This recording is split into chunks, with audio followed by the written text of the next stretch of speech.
Hello there everyone, welcome back. Hope everyone's doing well. In the last few videos we've been talking about the elementals and the fact that every thought, every emotion is in fact an elemental. And according to the quality of these elementals, whether they're positive or negative, so if our thoughts and emotions are positive or negative, we at the same time coexist in an emotional noetical universe, which equates to an emotional noetical hell or paradise. Always in agreement with the quality of these elementals. Hence, the quality of our life is defined by these elementals and these hells or paradise that we live in a great degree. It is therefore very important to understand why we need to cleanse our elementals, why we need to, if you like, transform the negative elementals into positive ones and raise our vibrations, raise our energy. The subject I want to talk a little bit about in this video is, okay, elementals, where, and yes, psychonoetical hells and paradises and all that, but where do they actually exist? In us. Where are they? Are they around us? Are they in us? Where are they? There is a very interesting painting by Henry Fuseli. It's a few centuries old, this painting. It's a very eerie painting.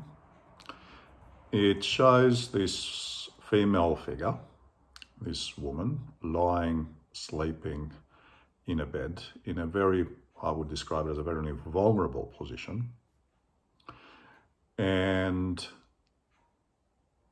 from behind a curtain, there's this head of a horse with eyes that are nothing like a horse's eyes. But perhaps the most eerie element of the painting is this demonic figure that's sitting on the woman's abdomen. The title of the painting is called The Nightmare. And in future videos, we will talk about the dreams and how dreams can help us understand many things about the psychonoetical worlds and of human nature. But for this specific video, nothing is by chance. So this Fuseli guy, he named the painting The Nightmare. There's a horse's head, there's a demonic figure on the woman's belly, abdomen, while she's asleep. Now, if you break the title down, Nightmare, it becomes the mare of the night, hence the horse's head. And just a small detour here, if you like. If you wish to understand symbols, one of the ways symbols are used, and you can perhaps decode them, is in the etymology of their name. So if you break down their name, its components give you a very different meaning. Okay? Or they can be associated with other things with different meanings. And that's how one way that symbols were used throughout human history. Hence, nightmare, the mare of the night.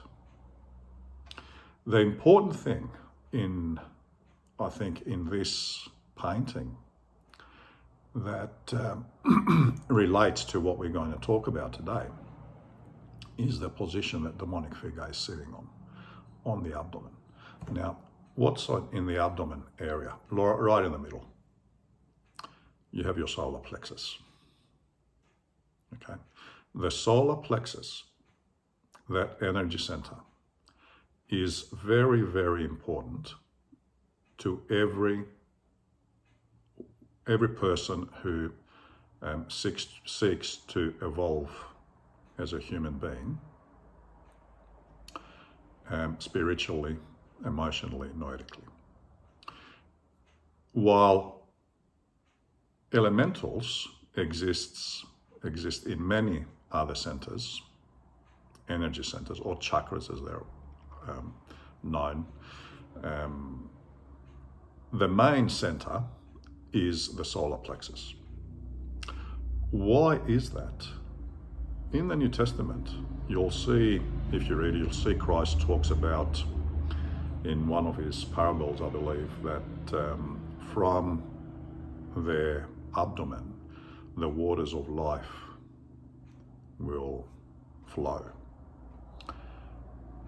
What he's talking about here is actually the solar plexus as an energy center, where this energy center is used as a storage area for the so-called etheric vitality, the energy that is used to maintain our bodies. And this etheric vitality is given to us by the divine, if you like. And we use when we think and we feel. So our thoughts and emotions, these elementals, are constructed by the etheric vitality that exists in our solar plexus. And therefore, this is their main center of existence. This is also the main center. This is not the main center, this is the center that our subconscious exists. And our subconscious is the sum of all our elementals, all our thoughts and emotions, our passions, our desires, and so on. As we talked about it, they could be good and they could be not so good, their quality. And a lot of the work that we do happens in this center. So one of the main purposes of every human being would be to enter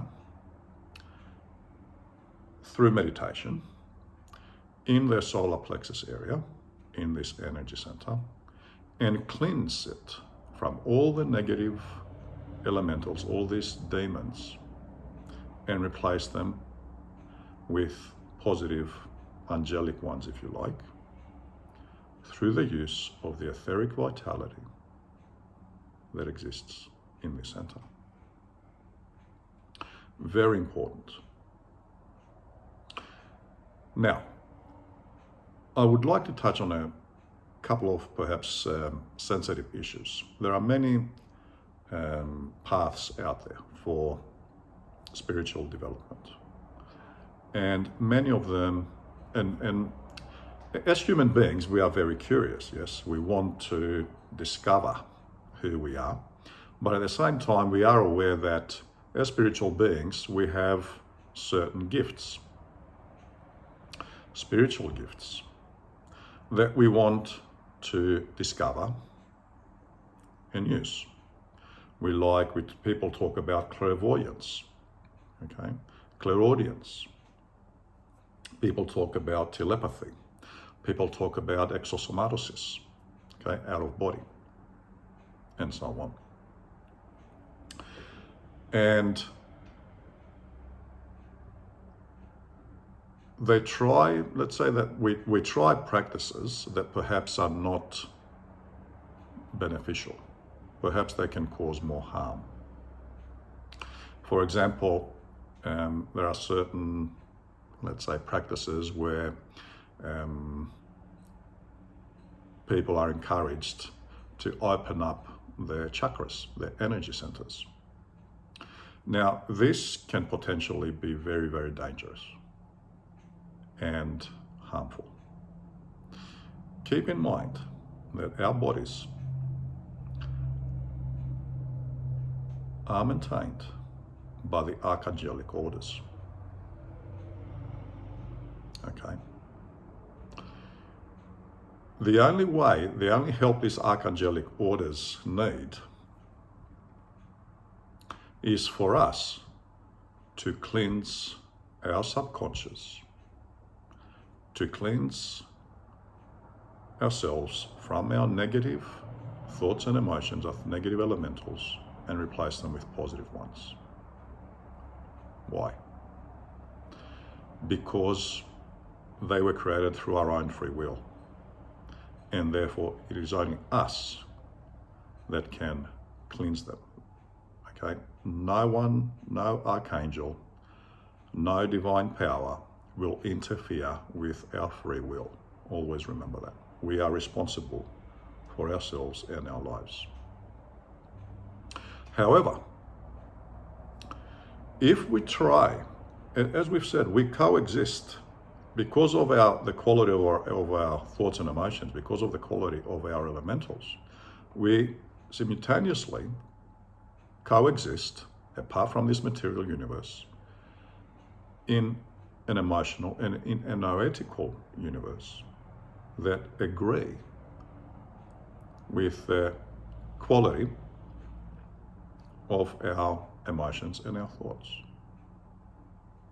Now imagine that we haven't done the work to cleanse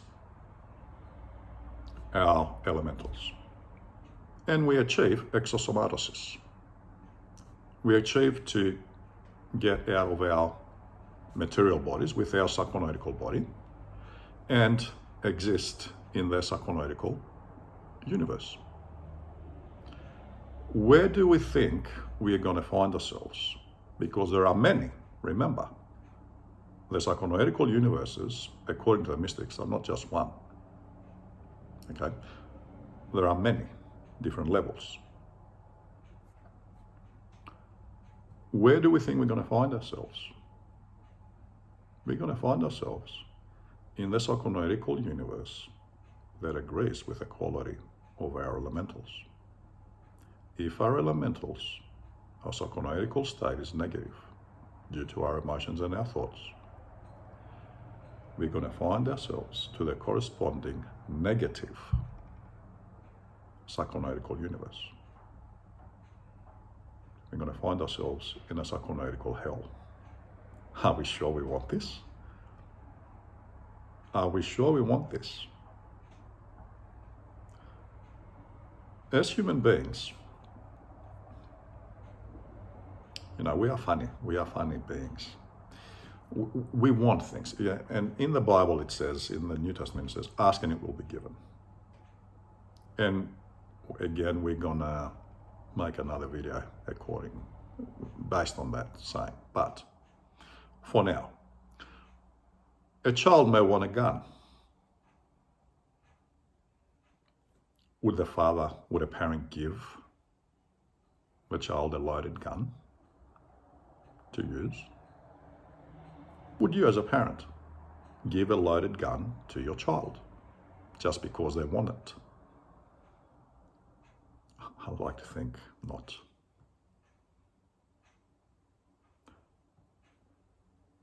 Okay, it's the same thing here.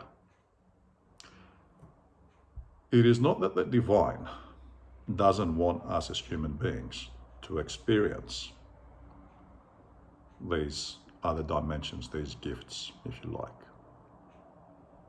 But if they are not active, they lie dormant at the moment, perhaps there's a good reason for that. So we need to work, and we need to be patient, and we need to work on ourselves. And we need to allow these things to come naturally. By forcing it, we are not achieving anything. We are only causing harm. If we open our energy centers again, if we exist emotionally and noetically within a negative universe, we have to remember that these universes, it's not just our elementals that exist there. There are other elementals of the same quality, whether positive or negative. So if we exist in this negative psychonoetical universe, and we open up our energy centers because we want to experience, have certain experiences,